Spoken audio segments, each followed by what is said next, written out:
Avec ce cours, nous entamons l'étude de la vie judiciaire. Il nous faut d'abord voir comment elle s'organisait habituellement, à qui s'adressait un individu qui s'estimait être victime d'un délit ou d'un crime. Quelle procédure était suivie pour la résolution des conflits? Quel châtiment était susceptible de frapper les coupables? Pour l'époque paléo-babylonienne, la publication du Code de Hammurabi par le père Scheil en 1902 a été une date marquante. 20 ans plus tard, Julius Lautner publiait la première synthèse qui s'appuyait sur les documents d'archives. En 1996, deux travaux importants paraissaient, la thèse de l'Américain John Fortner, un élève de Samuel Gringus, soutenue cette année-là, est restée inédite, et au même moment paraissait le gros livre en 2 tomes que Eva Dombradi avait tiré de sa propre thèse. Cet ouvrage n'a pas inclus les données de Marie pour 2 raisons. On n'y trouve pas ce qu'on appelle en Babylonie une tablette de non-revendication, les Tupi Laragamim, et en outre, comme l'ont regretté certains recenseurs, Eva Dombradi n'a pas utilisé dans son ouvrage les données très abondantes de la correspondance. Mais il est vrai que pendant longtemps, on pouvait croire que les sources de Marie sur ce sujet étaient très limitées.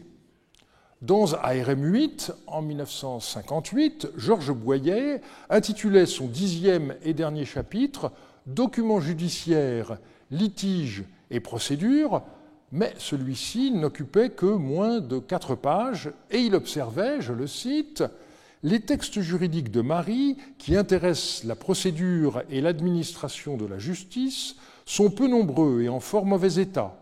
Il n'est donc possible d'en tirer que des renseignements fragmentaires.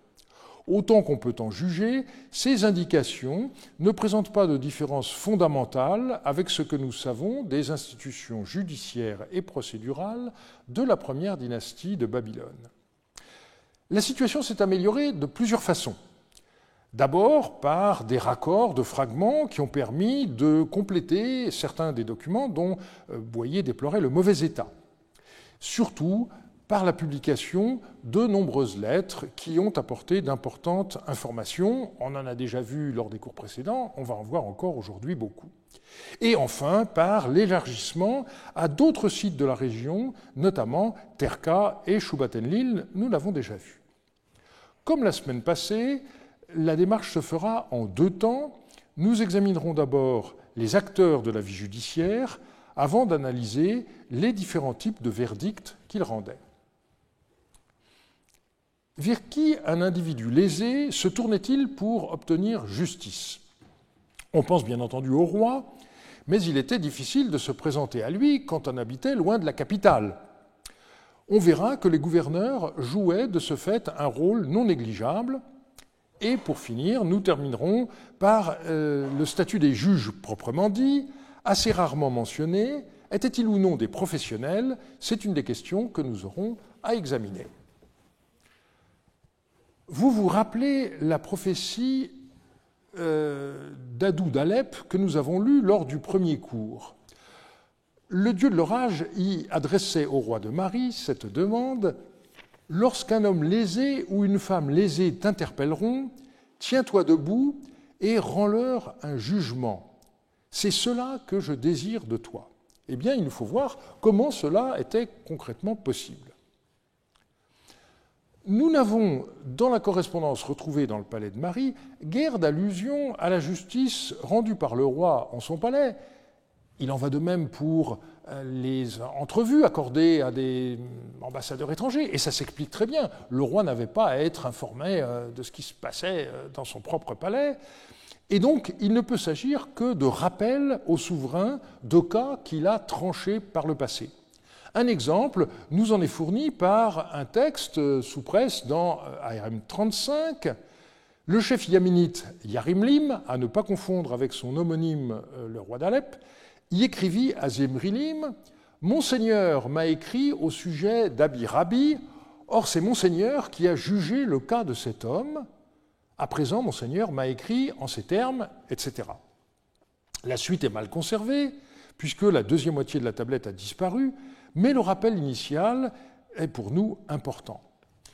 Il existe en akkadien deux expressions différentes. La première, c'est dinam dianum, mot à mot juger un jugement, avec ce qu'on appelle une figure étymologique. Le verbe et son complément sont construits sur la même racine.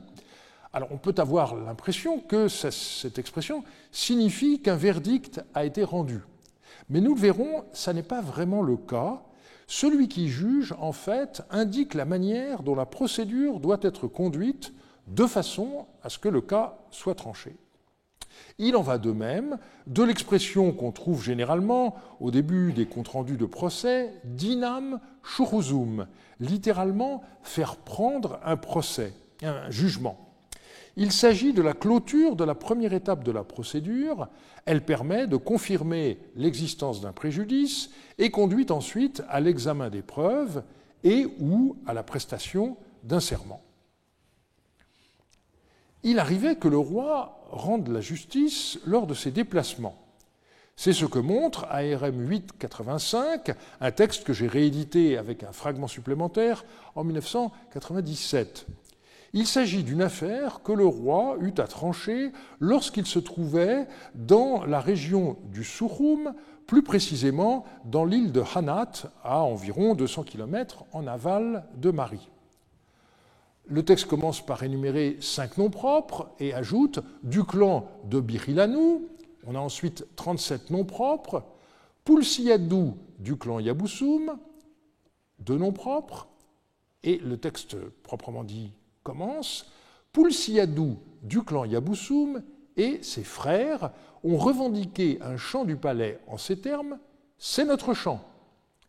La ville de Sapiratoum s'étant réunie, Zimrilim a rendu un verdict dans le temple de la ville de Hanat. Il a livré la ville de Sapiratoum au serment du dieu. Alors nous verrons la suite de ce texte dans 3 semaines. Nous avons déjà parlé de Sapiratoum, localisé dans l'île de Bidjan, à 25 km en aval de Hanat. On ne connaît pas la date exacte de ce texte. Et on pourrait s'étonner de voir ici le roi à la fois juge et partie, puisque les membres du clan Yaboussoum, qui résident dans l'île de Sapiratoum, revendiquent un champ détenu par le palais. Et plus loin dans le texte, on nous dit le champ du roi. Ce qui pour moi est intéressant, c'est qu'on retrouve l'expression dinam dianum. Or, Zimrilim ne tranche pas véritablement l'affaire, mais il soumet la ville à un serment. Et la décision de Zimrilim a lieu dans le temple de Hanat. On retrouve à cet égard un cas analogue dans une lettre encore inédite, je cite « J'ai dit à mon seigneur dans le camp, pourquoi mon seigneur n'a-t-il pas envoyé Banoum pour un jugement en bonne et due forme ? Qu'on me procure un jugement, et on retrouve l'expression dinam shuruzum, dans le temple d'Itourmer. C'est à moi que mon père a laissé ses biens. » Donc une dispute à propos d'un héritage. Mais ce qui est intéressant, si l'on comprend bien cette brève missive, c'est que les gens qui vont ouvrir le procès le feront dans le temple d'Itourmer, qui était, je vous le rappelle, la divinité de la ville de Mari. Un autre texte encore inédit montre également Zimrilim rendant la justice en dehors de sa capitale. Cette fois, il se trouvait à Sagaratoum. « Dis à mon seigneur, ainsi parle Ikshud Apashu, ton serviteur. Yashum Dagan, homme de Zinian Yahapaloum, est allé trouver mon seigneur à Sagaratoum, et mon seigneur leur a rendu le jugement suivant. Leur, ça veut dire à Yashub Dagan et à la personne qui l'a mise en cause.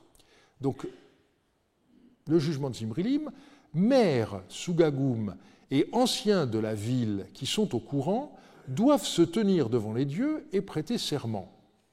Si les gens n'ont pas fait le partage, l'aîné doit prendre 2 parts et les cadets ou le cadet 1 part. Voilà le jugement que leur a rendu Monseigneur. Et après ce rappel, Ikshud Apashu apprend au roi ce qui a suivi sa décision. Nous verrons le reste de cette lettre, très intéressant, lorsque nous étudierons les serments. Pour l'instant, je me contenterai d'observer que depuis Zinian, Yashub Dagan est remonté jusqu'à Sagaratum parce qu'il savait manifestement que le roi s'y trouvait. Comme je viens de l'indiquer, ce que l'auteur de la lettre décrit comme un dinum n'est pas vraiment ce que nous appelons un verdict. Le roi indique la procédure à suivre, c'est-à-dire la prestation d'un serment, et il rappelle un principe. En l'espèce, le roi se contente d'énoncer explicitement la coutume qui réglait d'ordinaire le partage des héritages et que nous avons déjà vu il y a 2 semaines à propos de l'adoption, l'aîné bénéficiait d'une part double. De manière paradoxale, les archives de Tel Leilan nous offrent plus souvent l'occasion de voir les rois du pays d'Apoum rendre la justice que ne le font celles de Tel Hariri pour les rois de Mari. Plusieurs lettres nous montrent en effet des rois étrangers envoyer des justiciables au roi local qui devra trancher l'affaire. C'est ainsi que le roi de Karat, Yamtsi Hadnu, écrivit au roi du pays d'Apoum, Tilabnu, de cette manière. « Voici que je viens de t'envoyer mon serviteur Yaparlim. Il conduit avec lui des hommes en procès, qu'ils se tiennent, pendant une certaine durée, en ta présence. Et dans les jugements, quand ils arriveront à toi, donne-leur pleine satisfaction, qu'en cette occasion je puisse voir que tu parles droitement avec moi. » La fin de la lettre fait allusion au serment d'alliance qui unit les 2 rois, comme nous l'avons vu lors du premier cours. Chacun, vous vous rappelez, s'engageait à rendre la justice aux ressortissants de l'autre comme s'il s'agissait de ses propres ressortissants. On voit ici que c'est le roi d'Apoum en personne qui devait rendre un jugement dans des affaires impliquant des ressortissants de Karat. Une autre lettre adressée au même Tilabnu fut écrite par un certain Nikmiadou, qui était peut-être le roi d'une ville secondaire au centre du triangle du Habour. Je le cite, « À propos du cas du marchand Assiroum, j'ai précédemment fait se tenir en ma présence ces témoins, des marchands et de simples sujets, Mouchkenoum, et je leur ai procuré un procès conformément aux déclarations de ces témoins. À présent, si tu veux annuler mon jugement, annule-le. À présent, voici que je viens de t'envoyer ces témoins et les marchands. » Ensuite, on a un passage naculaire, et la lettre s'achève ainsi. « Fais se tenir ces témoins, et que Assiroum reçoive ton verdict en ta présence, conformément aux déclarations de ces témoins. » Le terme que je traduis par témoin correspond au sumérogramme Shugi, qui peut aussi décrire les anciens d'une ville. Jesper Eidem, dans son édition du texte, avait retenu le sens d'anciens, elders, mais il me paraît aujourd'hui qu'une traduction par témoin est beaucoup plus plausible dans ce contexte. Mais le plus intéressant est ailleurs. L'affaire concernant un marchand nommé Assiroum, dont la lettre ne donne pas le détail, avait été jugée par Nikmiadou, mais apparemment le verdict a été contesté par le plaignant. Et du coup, Nikmiadou envoie l'intéressé à Tilabnu et il indique que celui-ci peut annuler son jugement.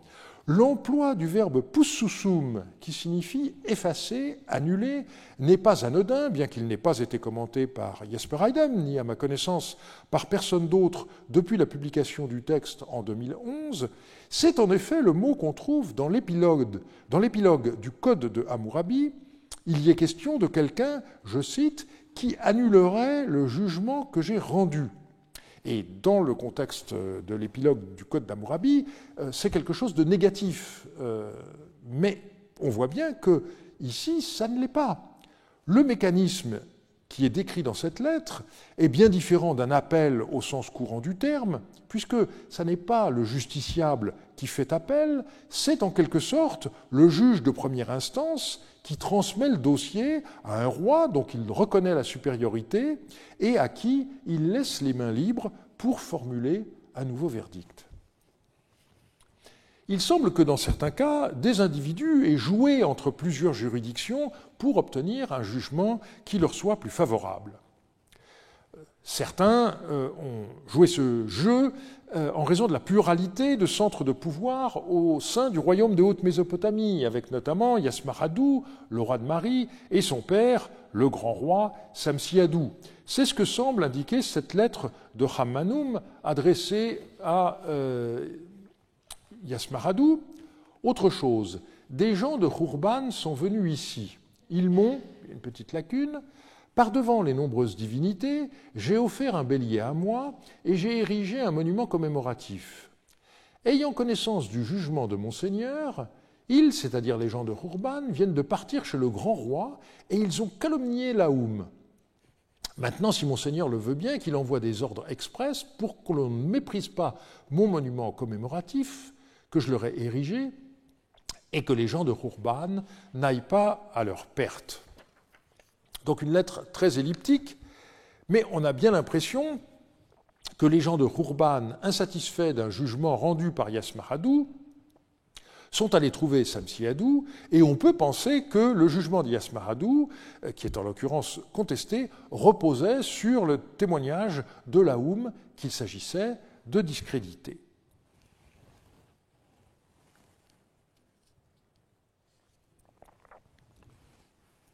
Un autre exemple concerne cette fois Ishmedagan, le frère de Yasmaradou, qui était roi à Ekallatum. Une lettre du général Karradoum à Yasmaradou mérite d'être citée en entier. Au sujet de Yaouiadou, à propos duquel mon Seigneur m'a écrit, il s'est enfui. Cet homme ne mérite pas de vivre. Assurément, le roi le sait, ton père. Ishmedagan, ton frère, le sait. Isharlim et Moutbissir, tes serviteurs, le savent. Lors de la victoire sur l'Arim Nouma que le roi a remporté, j'avais donné des instructions strictes à chacun, au chef de section et au lieutenant. Je rappelle qu'il a mangé le serment par Adou et Samsiadou, celui qui s'appropriera du butin. Or lui, il s'est approprié sur le butin 2 marmites en cuivre, de l'or, de l'argent, du lin, de lin noir, et puis ensuite on a un passage un peu cassé. Le texte reprend. Or une fois que nous l'avons jugé, il est allé trouver Ishmedagan et lui a tenu ce discours. Karradoum et les Sougagoum m'ont jugé et m'ont condamné. Ishmedagan lui a fait cette réponse. Puisque Karradoum et les Sougagoum ont jugé ton cas, moi, que dirais-je donc? D'autre part, lorsque le roi est venu à Shuna, il est allé le trouver, mais il a répondu de même. Et c'est du moment qu'il est allé trouver le roi et Ishmedagan, et qu'ils lui ont répondu de même, qu'il est allé trouver mon Seigneur, et que cet individu lui a dit « Karradoum ne s'en est-il pas aussi approprié ?» Étant donné qu'il avait mangé le serment par Adou et Samsiadou, ainsi que par Yasmaradou, mon Seigneur, il faut faire peser par cet homme 1 tiers de cycle d'argent ou 15 grains d'or. Alors, première remarque, on voit qu'il n'existe pas de séparation entre justice civile et justice militaire. Ayant contrevenu à l'ordre express du général Kouroudoum, Yaouiadou est condamné par une sorte de tribunal formé par le haut gradé et les Sougagoum. Il tente de faire appel à Ishmedagan et à Samsiadou, mais ceux-ci refusent de donner un nouveau jugement.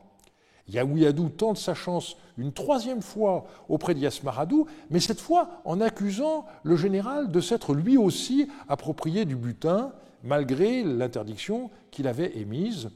Et comme toujours, nous ne savons pas ce qui s'est passé ensuite. Les rois n'étaient cependant pas les seuls à régler les litiges. Un certain nombre de textes montrent que c'était également une prérogative des gouverneurs. Il y a eu pendant longtemps une très fâcheuse confusion en ce qui concerne les personnes qui portent le titre de chapitum. En effet, Jean Bottero, dans ARM 7, avait proposé que chapitum puisse être à Marie la lecture du sumérogramme dit Q5, dont l'équivalent habituel est Dayanum juge. Le terme de chapitum, absent du lexique akkadien jusqu'à la publication des textes de Marie, correspond à la même racine sémitique que le terme traduit par juge dans la Bible. Toutefois, le livre des juges montre que ces personnages s'occupaient de toute autre chose que de rendre la justice. Et de la même manière, à Carthage, Les suffètes, c'est le même mot, n'étaient pas des juges, mais les premiers magistrats de l'État. Et le dossier Mariotte est désormais suffisamment complet pour montrer que chapitum désigne en réalité les gouverneurs de province. Mais cela n'empêchait pas qu'ils aient pu, à l'occasion, rendre la justice. Tel est le cas d'un des rares procès-verbaux qui nous soit parvenu. Sa publication par Georges Boyer en 1958 a contribué à entretenir la confusion qui a été heureusement dissipée depuis.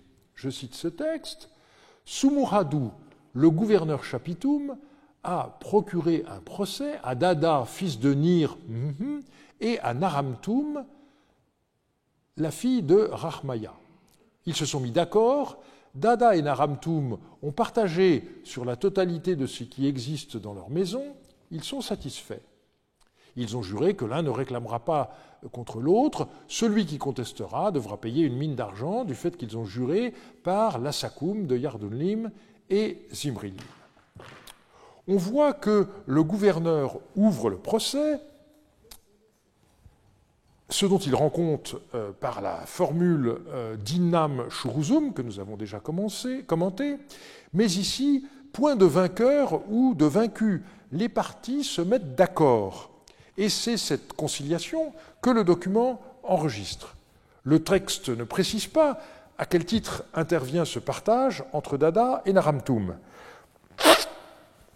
Nous avons étudié ce texte lors du séminaire de jeudi dernier et Jules Jallet-Martini m'a fait ensuite une suggestion intéressante.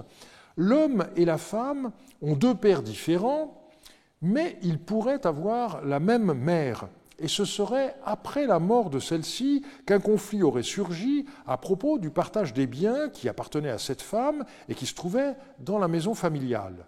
Et finalement, un accord serait intervenu entre demi-frères et demi-sœurs, avalisés par le gouverneur local. Une autre lettre du même Sumuradu se révèle cruciale pour comprendre le fonctionnement de la justice dans le royaume de Mari. Elle commence ainsi. Le jugement concernant Arilim et Damiltani, moi-même, Samétar, Khalihadoun, Akbarahum, Atamrel, Ishkatan, Yaouiel et Yasouérar, serviteurs de confiance de mon Seigneur, nous nous sommes empressés et je leur ai fait prendre la sentence qui les concerne ainsi. La suite du texte décrit la procédure de serment imposée à la famille d'Arilim et la lettre s'achève de cette manière. Mon Seigneur doit trancher l'affaire de ce jugement. Je jure que nous n'avons pas adopté une procédure inique à cette occasion. Mon Seigneur doit trancher mon affaire. Ou sinon, quel poids peut avoir le propos de mon Seigneur disant « Celui qui a prêté serment par Zimrilim peut commencer une procédure sur tout sujet. Depuis ma jeunesse, je suis un serviteur au service de mon Seigneur. » On voit donc Sumuradu, entouré par 7 autres hautes dignitaires du royaume, décider de la procédure dans le conflit entre Arilim et une femme nommée Iltani. Manifestement, la procédure qui a été décidée a été contestée, et Sumuradu demande donc au roi de confirmer la décision qu'il a prise, et il souligne à la fois son attachement personnel au roi et le fait que cette décision fut collégiale. Et la fin de la lettre a ceci d'intéressant qu'elle semble indiquer que la capacité de rendre la justice se faisait par délégation du roi auquel un serment de fidélité avait été prêté. Une lettre dont l'adresse a disparu montre bien le lien entre la responsabilité d'un district et le droit de juger. Je la cite. « Au moment d'atteindre Koutlatum, j'avais dit à Idin Dagan, « Tu donneras une mine d'argent et la taxe Igisum. » Je l'avais dit à Monseigneur, et Monseigneur m'avait répondu ceci, « Où le prendra-t-il » J'avais dit, « Je le donnerai. » Monseigneur m'a alors dit ceci, « Place un homme à Dur-Yardunlim, et tu donneras toi-même cet argent et la taxe Igisum. » J'avais alors répondu « Oui » à Monseigneur. Une deuxième fois, dans la cour du palmier, j'ai dit ceci à Monseigneur. Ahamnuta est déjà installé à Dur Yardunlim. Il donnera cet argent et la taxe Igissoum. Mais Monseigneur m'avait répondu oui. Tebi Guérichou était alors au service de Monseigneur. Monseigneur l'a appelé et lui a donné pour instruction: appelle Ahamnuta et donne-lui mission en ces termes: tu es nommé à Dur Yardunlim, tu donneras une mine d'argent et la taxe Igissoum. Selon les instructions de Monseigneur, je suis arrivé à Dur Yardunlim, j'ai convoqué les bourgeois et j'ai donné mission à Ahamnuta. Maintenant, poursuit la lettre, Idin Dagan est arrivé à Dur Yardunlim et il trouble la ville en disant: ça n'est pas du tout Ahamnuta qui est nommé, c'est moi. Sumru-Rabi n'a plus autorité sur Dur Yardunlim ni sur le jugement. L'auteur de la lettre reprend: je suis en plein désarroi. Ainsi, je ne peux établir la redevance du palais dont je m'occupe. Aujourd'hui, Sumuradu est arrivé et a dit ceci: je chasse Ahamnuta du poste de Sugagoum et j'y place Idin Dagan. Cela fait 10 jours qu'Ahamnuta est nommé et aujourd'hui, on l'en chasserait. À présent, Idin Dagan n'est pas complètement à la hauteur des affaires de la ville. Déjà auparavant, puis il y a une lacune, et la lettre s'achève ainsi: il faut qu'Ahamnuta soit installé comme Sugagoum de la ville. Alors, Monseigneur doit arbitrer l'administration du district de Dur Yardunlim. Donc, le nom de l'expéditeur de la lettre est cassé, mais une fois qu'on a lu l'ensemble de la missive, on comprend qu'il s'agit de Sumru-Rabi. Celui-ci était le gouverneur du district de Dur Yardunlim, qui était une province autonome au début du règne de Zimrilim. L'affaire concerne la nomination d'un personnage de rang inférieur, celui qui devrait être le maire de la ville, avec le titre de Sugagoum. Dans un premier temps, Sumru-Rabi avait choisi un certain Idin Dagan et s'était porté caution pour la contribution en argent et en bétail que, comme tous les Sugagoum, Idin Dagan aurait à verser chaque année. Et puis Sumru-Rabi, arrivé dans le palais de Mari, s'est ravisé et son choix s'est porté sur Ahamnuta, qui avait le double avantage d'être sur place et d'être capable de verser lui-même la redevance annuelle. Et c'est donc Ahamnuta qui a été nommé. Mais ensuite, Idin Dagan est arrivé à Dur Yardunlim et a prétendu qu'il était le seul détenteur légitime de l'autorité, et il a ajouté que le gouverneur avait été démis de ses fonctions d'une manière très limpide pour nous. Je recite le passage: Sumru-Rabi n'a plus autorité sur Dur Yardunlim ni sur le jugement, et cela confirme bien le rôle du chapitum, du gouverneur, en matière judiciaire. Bien souvent, des plaignants allaient trouver le roi et celui-ci les adressait ensuite au gouverneur de leur province. C'est ce que montre le document suivant, une des rares lettres qui ait pour auteur Zimrilim lui-même. Elle fut adressée à Yakimadou, le gouverneur de Sagaratum. Le roi y déclare: Yantin Dagan de Yaïl s'est présenté à moi en disant: je détiens 10 arpents de champ, un héritage que mon père avait acheté, et moi j'accomplis un service de réserviste. Sur ce champ de mon héritage, Yassi Dagan m'a retranché 3 arpents de terre, et auparavant j'avais été muté à Dur Yardunlim. Voilà comment cet homme s'est présenté à moi. Maintenant, voici que j'ai envoyé cet homme à toi. Rends justice à cet homme. Rends-lui son champ que Yassi Dagan lui avait retranché, les 10 arpents de champ, son héritage tout entier, à lui-même, donne-lui, et que personne ne fasse de réclamation à cause de son champ.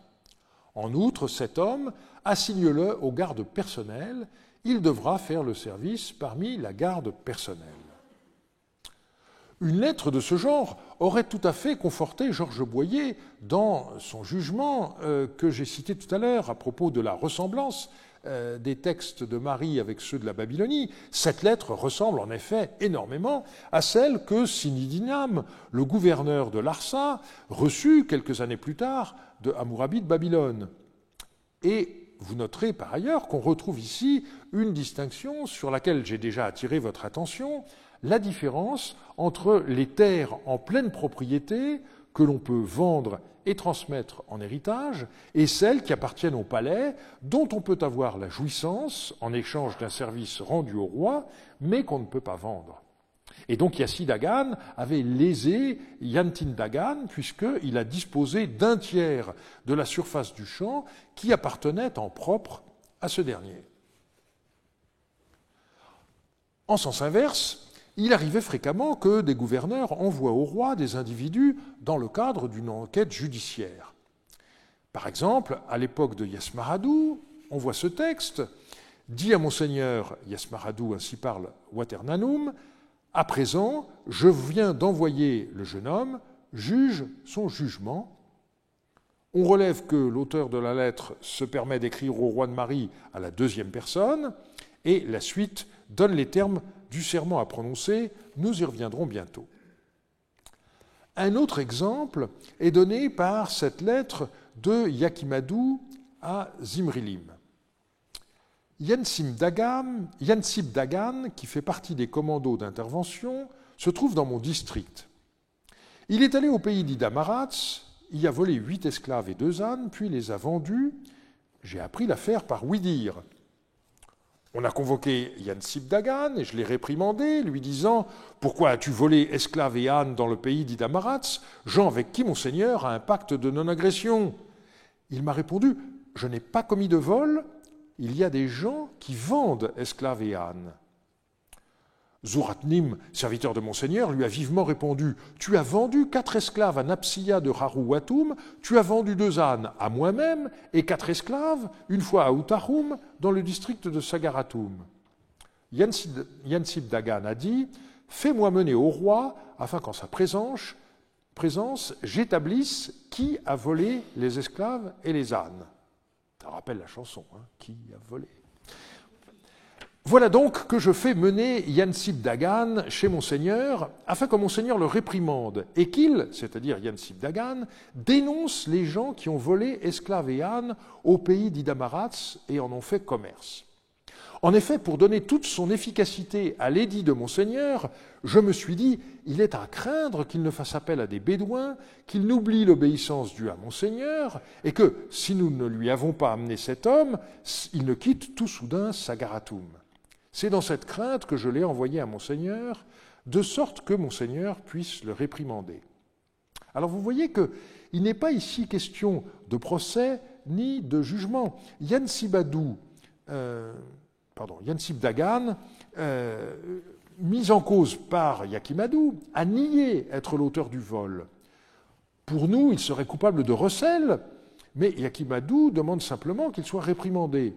Ce que souhaite surtout le gouverneur de Sagaratoum, c'est que Yansib Dagan livre les noms des auteurs du vol. Mais celui-ci déclare qu'il ne le fera qu'en présence du roi, et ce seront donc éventuellement ces voleurs ainsi dénoncés qui seront par la suite jugés. D'une façon générale, le statut des juges à l'époque paléo-babylonienne n'a guère été étudié jusqu'à présent. Une thèse est actuellement en préparation sur ce sujet par Farah Thomas sous la direction de Sophie Desmar-Lafont. Ceux d'entre vous qui ont suivi mon cours en 2020 se rappellent peut-être l'étude de Michel Tenret sur le juge Guimil Mardouk qui posait la question de l'existence de juges de carrière. Mais cela concerne Sipar à l'époque paléo-babylonienne tardive, donc une autre région à une époque postérieure. Nous allons essayer de voir ce qu'il en était dans la Haute-Mésopotamie du XVIIIe siècle. La notion de juge du roi est d'abord apparue dans des documents des royaumes de Larsa et de Babylone. Il n'en existe pas dans les archives de Marie, ou du moins pas encore, mais cette lacune est comblée par une tablette découverte à Terka. Le texte débute en effet ainsi « Yaripum, fils d'Idin Itourmer, a porté plainte au sujet d'une maison et d'un champ. Kibri Dagan et un juge du roi, Dayan Sharim, ont rendu un verdict. » Et on retrouve l'expression dinam, dianum que nous avons déjà vue. La suite est moins facile à lire et interpréter, mais a lieu devant la déesse Lagamal et le dieu Ikshudum. Ce couple divin constitue à mes yeux les divinités protectrices de la ville de Terka, à côté de Dagan, qui est le dieu régional. Il n'y a donc aucun doute que Kibri Dagan, qui est mentionné ici sans son titre, est bien le gouverneur Chapitum de Terka, bien connu grâce aux dizaines de lettres qu'il envoya à Zimrilim et qui furent parmi les premières à être publiées par Jean-Robert Cuper en 1950.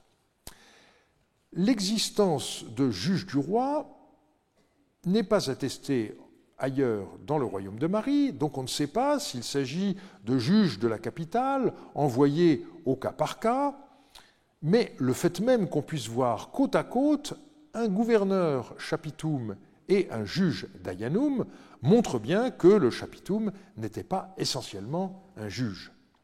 Et j'observe qu'une constellation du même type est également attestée dans un texte de Raradum légèrement postérieur, puisqu'il date de l'an 6 de Samsu-Iluna.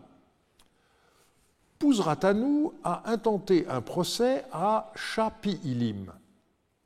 Napsuna-Addu, le gouverneur Chapitum, le juge du roi et les anciens de la ville, et l'enveloppe variante les anciens de Yablia, lui ont procuré un jugement, et on retrouve à nouveau l'expression dinam shuruzum.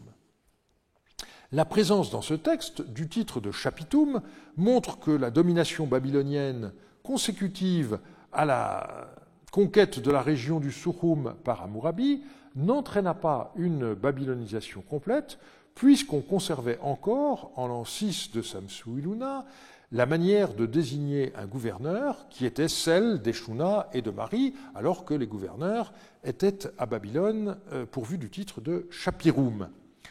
Par ailleurs, on voit que le juge du roi, dans ce texte rédigé à Yablia, n'est pas nommé de la même manière qu'il ne l'était pas dans le texte de Terka, ce qui fait penser qu'on a affaire à des gens qui viennent d'ailleurs et qui n'étaient pas forcément bien connus par le scribe rédacteur des documents.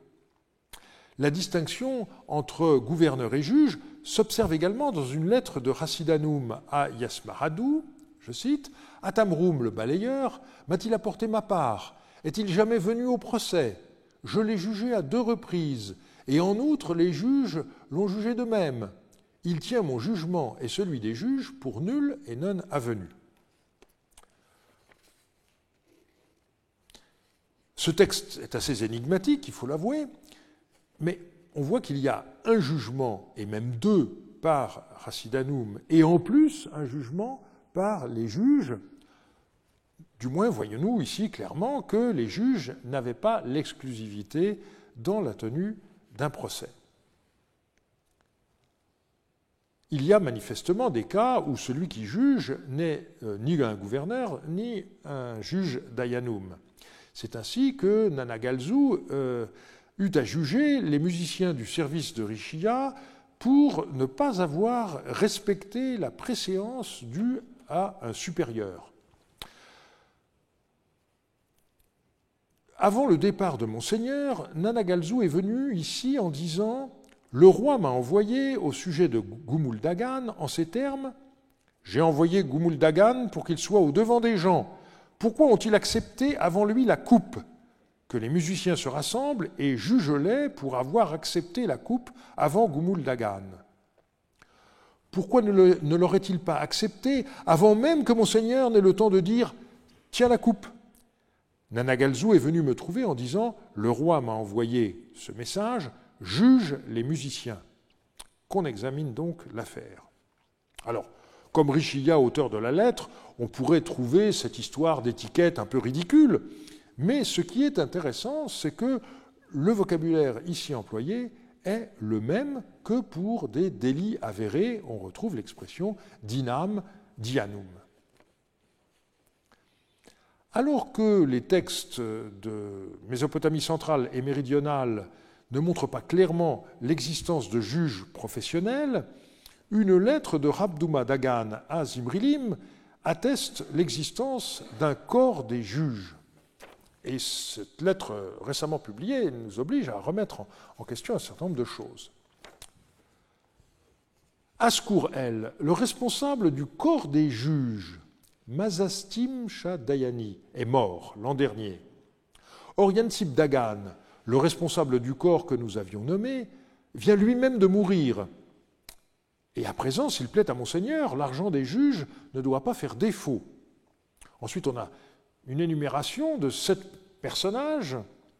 Monseigneur doit envoyer un message afin qu'on m'amène ces 7 personnes, et Monseigneur doit donner des directives afin qu'ainsi l'argent des juges ne fasse pas défaut. L'énumération des maires de ces 7 localités semble montrer que les municipalités jouaient un rôle dans les procès, comme le texte de Yablia nous l'a montré il y a un instant. Et nous allons voir que cet argent des juges pourrait être formé par les amendes qui étaient infligées et qui alimentaient le trésor royal. Il est souvent difficile de savoir où se situe exactement la corruption. Un premier texte nous montre le côté quasi officiel de certains versements qui rappellent un peu les épices de l'Ancien Régime en France. Il s'agit d'une lettre de Samsiadou à Yasmaradou qui a été partiellement citée par Georges Dossin, mais qui est encore inédite. Un texte un peu long, mais qui est assez savoureux. Picamaël, homme d'Apan, m'a dit ceci. Auparavant, du temps de Soumou, c'est Soumou-Yamam, le prédécesseur de Yasmaradou sur le trône de Marie, j'ai eu un procès. Afin de supplanter mon adversaire, j'ai donné à Ladinoum une demi-mine d'argent à donner au palais, et je lui ai donné un demi-cycle d'or comme Bakshish Nebechoum. Par la suite, par devant Soumoumou, mon adversaire m'a supplanté. Or, il, c'est-à-dire Ladinoum, a pris argent et or, mais il n'a rien donné au palais. J'ai dit « Rends-moi argent et or », mais il ne m'a rien donné. Tel fut le premier procès. Hier, à Choubat-Enlil, je les ai jugés en ces termes. Que Ladinoum prête serment dans le temple de Rousoudanou, et que, du fait que Picamaël a lancé contre Ladinoum une accusation infondée, il verse une demi-mine d'argent à Ladinoum. À présent, Picamaël est venu ici et il m'a dit « Il, encore une fois Ladinoum, a pris une mine et demie d'argent, un âne et 6 ougars de grains. En écoutant ma présente tablette, que l'on convoque devant toi Ladinoum et tranche son affaire. Si son affaire est vérifiée, que Ladinoum rende à Picamaël une demi-mine d'argent et un cycle d'or, et que lui-même, Ladinoum, a pris du temps de Soumoumou. Sur la mine et demie d'argent, l'âne et les 6 ougars de grains qu'il a pris par la suite, que Ladinoum donne à Picamaël l'argent plus ou moins équivalent. Je viens de te l'envoyer, tranche son affaire et donne-lui satisfaction, de sorte qu'il ne soit pas lésé. Vous voyez qu'il y a 3 procès successifs. Le premier a été jugé du temps de Soumou-Yamam par le roi en personne, et malgré le changement dynastique intervenu, Samsiadou ne remet pas en cause la chose jugée. Au contraire, lors du deuxième procès, il condamne Picamaël à verser à Ladinoum une demi-mine d'argent pour avoir lancé une accusation infondée. Mais Picamaël jette le doute sur la probité de Ladinoum, l'accusant en plus d'un vol. Et Ladinoum se trouvant manifestement dans le royaume de Marie, c'est à Yasmaradou qu'il reviendra de trancher l'affaire. Donc un troisième procès devra avoir lieu si l'enquête se révèle concluante concernant l'argent et l'or que Ladinoum a pris indûment, et vous remarquerez que Picamaël n'est finalement pas mis en cause. Il n'est pas accusé de tentative de corruption, comme il devrait l'être selon le droit actuel. C'est au contraire Ladinoum qui est accusé de malhonnêteté, puisqu'il a gardé, outre sa commission, les 30 cycles d'argent qui auraient dû être versés au palais. Et la question non résolue à nos yeux est de savoir à qui cet argent aurait dû être versé et en quoi son versement aurait conditionné le verdict. Un autre texte encore inédit est tout à fait intéressant. Le nom de l'expéditeur de la lettre a disparu, mais le texte, dont le début est assez endommagé, peut être ainsi compris. Monseigneur sait bien que cette affaire est scandaleuse. Du temps des rois précédents qui ont habité Marie, ou depuis que Shamash a fait s'installer Monseigneur sur le trône de Marie et a installé son qui, lorsqu'une épouse devait établir par serment son témoignage, a-t-il reçu main cadeau en place de ce serment. Or, cet individu a reçu maint cadeau. Quoi qu'il ait jugé l'épouse de l'homme devra déposer sous serment, puis Manum Balumsha devra se toucher la gorge, jurer devant le Dieu, et alors il pourra prendre son argent. Il est très vraisemblable que c'est à l'insu de Monseigneur qu'ils ont jugé un tel jugement. Que Monseigneur entende leur affaire, et qu'à propos des nombreux cadeaux qu'il a aujourd'hui reçus d'eux, Ibalpiel fasse une déclaration au sujet de son argent dans le temple d'Itourmer, et par devant Itourmer, il pourra prendre son argent. Donc, l'auteur de la lettre commence par une déclaration indignée, faisant allusion au roi du passé, mais aussi à l'installation du roi sur le trône, et c'est la première fois que le dieu Shamash apparaît dans un tel contexte, sans doute parce que l'affaire qui suit est une affaire judiciaire. Et puis ensuite, on rentre dans le vif du sujet. Il faut bien avouer que l'affaire n'est pas très claire, mais une chose apparaît certaine, Ibalpiel était à la tête d'un groupe de personnes qui avaient rendu un jugement à la suite duquel une femme devait faire un témoignage sous serment. Il semblerait que le couple, pour éviter d'être soumis à l'épreuve du serment, ait choisi de faire des cadeaux à Ibalpiel, mais ce cas de corruption fut dénoncé à Zimrilim. Comme trop souvent, nous ne savons pas quelle fut la conclusion de cette affaire. Je reviendrai sur la question du serment dans un autre cours. Vous voyez que le découpage de mon cours à propos de la procédure n'a pas été facile à établir, et de ce fait, je suis obligé d'avoir 2 cours entiers consacrés à la procédure, que je repousse donc dans 2 ou 3 semaines, avec un cours dévolu à la preuve écrite et un autre à la preuve testimoniale. Et donc nous allons aujourd'hui passer directement à la question des verdicts. De nombreuses lettres nous informent en effet avant tout sur l'issue des procès. On verra que se pose d'abord la question d'un éventuel pardon. Nous constaterons ensuite qu'il existait une différence entre compensation financière et amende, et nous examinerons pour finir la question des crimes capitaux sur lesquels on reviendra la semaine prochaine. Dans la terminologie actuelle, un procès peut se terminer par un non-lieu, ou bien l'accusé peut être déclaré non coupable au bénéfice du doute, ce qui n'est pas la même chose, comme vous l'avez entendu ou lu en abondance ces derniers temps. Aucun équivalent de ces 2 formules n'existe dans la langue akkadienne. On voit seulement évoquer la notion de pardon à côté de celle de châtiment. Une lettre de Laoum est ainsi formulée. Au sujet de l'affaire du serviteur de Monseigneur, à propos de qui lui-même m'a dit « Où sont les biens de l'homme d'Idilsin ?» à l'heure actuelle, il est parti. Cette affaire n'est pas de celles qu'on peut porter devant les juges, ni pardonner. Ces témoins à charge, à la porte d'Itourmer, verseront de la poussière sur sa tête, et à l'endroit où cette parole a été exprimée par lui, ils frapperont sa bouche avec un clou. Je traduis le terme de Moukinou par témoin à charge, puisque le terme habituel pour témoin, c'est shibutum. Il s'agit ici des gens qui ont établi la véracité de l'accusation, et leur déclaration suffit à faire condamner l'accusé. La peine, qui consiste à enfoncer un piquet dans la bouche de quelqu'un, correspond à ce que les juristes appellent une peine réfléchissante, selon l'heureuse expression de Guillaume Cardassia. On est puni par où on a péché. Mais c'est un gros piquet en cuivre, hein, donc ça revient à tuer la personne d'une façon pas très agréable. Donc l'inculpé a dû proférer une énormité pour laquelle seule la peine de mort était envisageable. On mettait parfois le roi en garde contre une clémence excessive qui serait dictée par des arrière-pensées politiques. Cette lettre, dont le début est cassé, en témoigne. L'an passé, Monseigneur avait prononcé le jugement des Yaminites, et alors Monseigneur leur avait pardonné. Aujourd'hui, en ce qui concerne les gens de Michelane, c'est comme le louveteau. On l'a élevé et on lui a laissé libre accès aux moutons.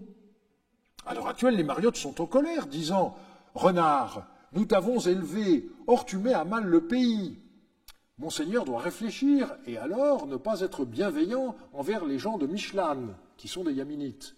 Il doit leur demander des comptes. Ils ne méritent pas de vivre. Il ne faudrait pas que Monseigneur tienne ce discours-ci disant « je leur ferai peur » et ils se calmeront, quelque chose comme cela. Alors, ce texte est très intéressant par la sorte de proverbe ou de fable qu'on y trouve, même si, depuis, La Fontaine nous a mieux appris à distinguer le loup et le renard. Lorsqu'à la fin d'un procès, le coupable était condamné à verser de l'argent, il faut faire soigneusement attention à la personne ou à l'institution destinataire de cette somme. S'il s'agit de l'autre partie, on parlera de compensation ou d'indemnisation. Mais s'il s'agit du palais, on a affaire à une amende. On est dans le premier cas de figure avec cette lettre d'Atracatoum, sœur de Zimrilim, épouse du roi de Michelane, Souboudabi. Elle écrit au roi de Mari, au sujet de l'argent que m'avait réclamé Idin Sin et à propos duquel Monseigneur nous avait rendu un jugement, à mon arrivée, les gens au courant de cette affaire et qui formaient le service de Moudbissir n'étaient pas présents. Ils étaient allés avec Soumoudabi, donc jusqu'à présent, je n'ai pas pu régler cette affaire. Maintenant, Monseigneur m'a écrit au sujet de cet argent. J'ai eu peur de son message, j'ai pesé 6 cycles d'argent, possession de serviteurs qui habitent chez moi, il y a un reliquat de 4 cycles d'argent, qu'Idin Sin vienne et qu'il règle l'affaire avec les serviteurs de Moudbissir. Certes, c'est le roi qui avait écrit à Atracatoum, mais l'argent, ici, n'était pas destiné au roi, il devait être versé à celui qui avait gagné le procès, donc un certain Idin Sin. De nombreux jugements s'achevaient, en revanche, avec la nécessité pour le coupable de verser une amende. En témoigne cette lettre de Utsi Anadagan au sujet du jugement à propos de l'âne des Arabes, la Lusinum, une sorte d'amuseur, dont Monseigneur m'a écrit en ces termes, soit donne 5 cycles d'argent en fonction du jugement, soit vient chez moi et puis la suite est malheureusement cassée. Donc, on ne sait pas ce que Utsi Anadagan avait fait à l'âne des Arabes, mais il a été condamné suite à un jugement à payer une amende de 5 cycles. Malheureusement, une cassure nous empêche de savoir quelle serait l'alternative au versement de l'argent. Mais certains textes administratifs nous permettent de voir que les amendes perçues à la suite d'un jugement constituaient des ressources non négligeables pour le trésor royal. Par exemple, 7 mines de tiers d'argent, représentant une mine 2 tiers et 4 cycles d'or, selon la proportion de 4 cycles et demi d'argent pour un cycle d'or, selon les poids du roi, représentent le jugement de Soumou-Yassim, transmission au coffre du roi. Eh bien, il est assez vraisemblable qu'une lettre de Zimrilim à son intendant Mukanichum concerne la même affaire. Voilà que je viens de te faire porter la tablette concernant la libération de Soumou-Yassim. Reçois cette tablette et observe avec soin son contenu, libère Soumou-Yassim. On ne sait pas pourquoi cet individu avait été emprisonné, mais il est fort probable qu'il a été libéré en versant la somme considérable de plus de 7 mines d'argent, et ce montant alla directement alimenter le coffre du roi. Dans un cas privilégié, nous savons même exactement quelle opération devait être financée par le paiement d'amende due au roi. C'est ce que révèle une lettre du gouverneur de Terka, Kibridagan. « Monseigneur m'a écrit à propos de 10 mines d'argent qu'ont payé les coupables. Cet argent doit me parvenir rapidement pour servir au travail du trône du dieu Dagan. Depuis le jour où Monseigneur est parti, tout l'argent qui était à payer, etc. » Et ce qui est intéressant, c'est qu'on a des documents administratifs qui nous montrent comment cet argent fut utilisé pour acheter de l'or destiné à orner ce trône qui devait prendre place dans le temple de Dagan de Terka. Et donc, vous voyez que finalement, l'argent est resté dans le district, puisque ce sont des amendes payées par des gens qui habitaient le district de Terka, que Kibridagan devait envoyer au trésor royal, mais ensuite, on achetait de l'or et le trône, finalement, devait, après avoir été plaqué or, aller dans le temple de Dagan de Terka. Existait-il des amendes tarifées ? un fragment encore inédit a l'intérêt de documenter une expression nouvelle, din shurkim, mot à mot, jugement d'un vol. Je le cite. « Il faut que l'on convoque Yaskouroum pour que nous parlions, moi-même et Yaskouroum. Si c'est moi le voleur, je veux bien donner l'amende qui frappe un voleur. Mais si c'est lui le voleur, faites-lui payer l'amende qui frappe un voleur. Voilà ce que j'ai dit devant le serviteur de Monseigneur, Haria, Sinmagir et les juges. » Donc le passage est intéressant parce qu'il donne à penser qu'il existait des sortes de tarifs, mais il faut faire attention que les tarifs qu'on trouve dans le Code d'Hammurabi, par exemple, correspondent non pas à des amendes, mais à des dédommagements versés aux victimes. Donc c'est l'autre catégorie. Il nous faut maintenant commencer l'examen de la question de la peine capitale, et nous en reparlerons encore la semaine prochaine. À plusieurs reprises apparaît l'expression « din napishtim », mot à mot, un jugement de vie. Le mot napishtum désigne la gorge, le souffle, et par là même le souffle vital, la vie. La lettre ARM 5.12, écrite par le roi de Carchemish à Yasmaradou, aurait sûrement été intéressante, puisqu'elle commence par « au sujet d'un din napishtim », mais malheureusement toute la suite a disparu. Heureusement, un texte récemment publié nous permet de mieux cerner ce concept. Il s'agit d'une lettre d'Idinannu à propos d'une affaire transmise au roi. Le porteur de ma présente tablette appartient à mon district. Il est membre du clan Yumhamoum. Il est venu à moi et m'a dit « Mon frère a été volé dans ta région et a été vendu. » Donc ici, il faut comprendre qu'on l'a fait prisonnier, en quelque sorte, et vendu comme esclave. Fais une enquête. J'ai envoyé un message, on l'a recherché, et on s'est emparé du voleur de son frère dans la ville de Zalpar.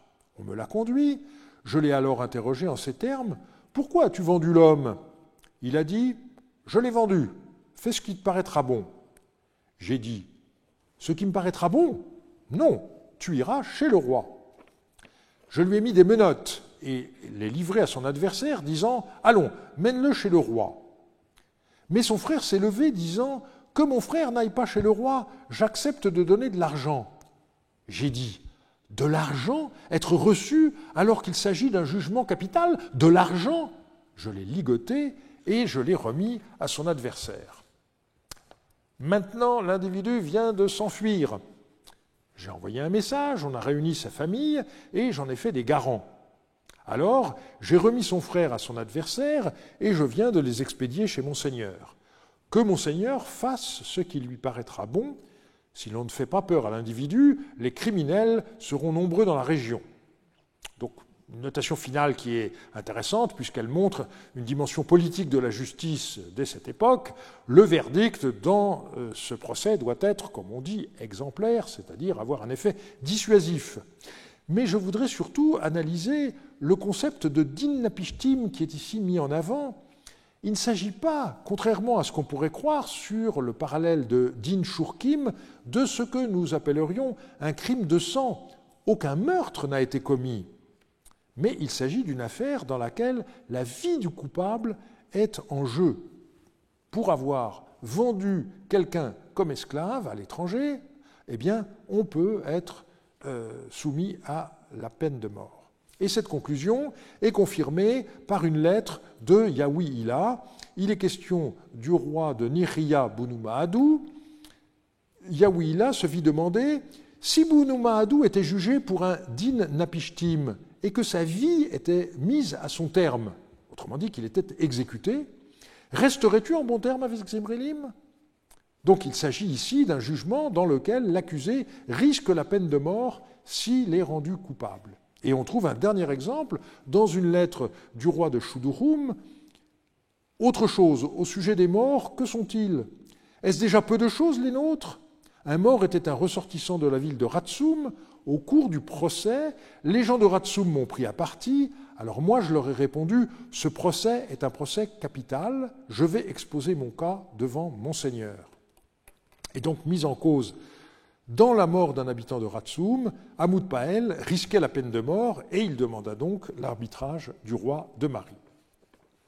Je vous rappelle enfin la lettre ARM 14-17+, que nous avons déjà commentée et qui permet de voir qu'on pouvait échapper à la peine de mort en versant une forte amende, puisque Zimri-Lim avait déclaré « Ça n'est pas 2 mines d'argent qu'il doit donner, en échange de sa mise à mort, qu'il pèse 5 mines d'argent comme rançon de sa vie, et alors tu pourras le libérer. » Et un peu plus bas, ces 5 mines d'argent sont qualifiées d'amende. Nous avons vu aujourd'hui comment la justice était rendue par les rois, leurs gouverneurs ou des personnes officiant avec le titre de juge, ainsi que les amendes ou les châtiments qu'ils infligeaient aux coupables. La semaine prochaine, nous verrons 2 manières dont les rois pouvaient intervenir de façon extraordinaire en matière de justice, lorsqu'il s'agissait de vengeance ou lorsqu'une situation économique dégradée les conduisait à des remises de dettes. Je vous remercie de votre attention.